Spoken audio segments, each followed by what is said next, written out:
ವೇಗವಾಗಿ ಚಲಿಸುತ್ತಿದ್ದ ಕೆಎಸ್ಆರ್ಟಿಸಿ ಬಸ್ನಿಂದ ಹೊರಗೆಸೆಯಲ್ಪಟ್ಟ ವಿದ್ಯಾರ್ಥಿನಿಯರು. ಭೀಕರ ದೃಶ್ಯ ಸಿಸಿ ಕ್ಯಾಮೆರಾದಲ್ಲಿ ಸೆರೆ.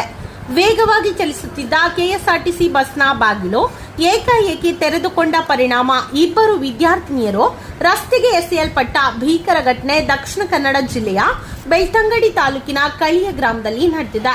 ಘಟನೆಯಿಂದ ಅದೃಷ್ಟವಶಾತ್ ಇಬ್ಬರು ವಿದ್ಯಾರ್ಥಿನಿಯರು ಸಣ್ಣ ಪುಟ್ಟ ಗಾಯಗಳೊಂದಿಗೆ ಪ್ರಾಣಾಪಾಯದಿಂದ ಪಾರಾಗಿದ್ದಾರೆ. ಪುತ್ತೂರಿನಿಂದ ಧರ್ಮಸ್ಥಳದ ಕಡೆಗೆ ತೆರಳುತ್ತಿದ್ದ ಕೆಎಸ್ಆರ್ಟಿಸಿ ಬಸ್ಸಿಗೆ ಗೇರುಕಟ್ಟೆ ಎಂಬಲ್ಲಿ ಅಕ್ಕ ತಂಗಿ ಹತ್ತಿದ್ದರು. ಬಸ್ ಕಳಿಯ ಗ್ರಾಮದ ರೇಷ್ಮೆ ರೋಡ್ ಎಂಬಲ್ಲಿನ ತಿರುವಿನಲ್ಲಿ ವೇಗವಾಗಿ ಚಲಿಸುತ್ತಿದ್ದಾಗ ಬಸ್ಸಿನ ಬಾಗಿಲು ಏಕಾಏಕಿ ತೆರೆದುಕೊಂಡಿದೆ.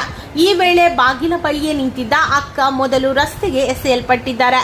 ಅವರನ್ನ ರಕ್ಷಿಸಲು ಹೋದ ತಂಗಿ ಕೂಡ ನಿಯಂತ್ರಣ ತಪ್ಪಿ ಬಸ್ಸಿನಿಂದ ಹೊರಗೆ ಬಿದ್ದಿದ್ದಾರೆ. ಈ ಭೀಕರ ದೃಶ್ಯವು ರಸ್ತೆಯ ಪಕ್ಕದಲ್ಲಿದ್ದ ಸಿಸಿಟಿವಿ ಕ್ಯಾಮೆರಾದಲ್ಲಿ ಸೆರೆಯಾಗಿದ್ದು ನೋಡುವವರ ಎದೆ ನಡುಗಿಸುವಂತಿದೆ.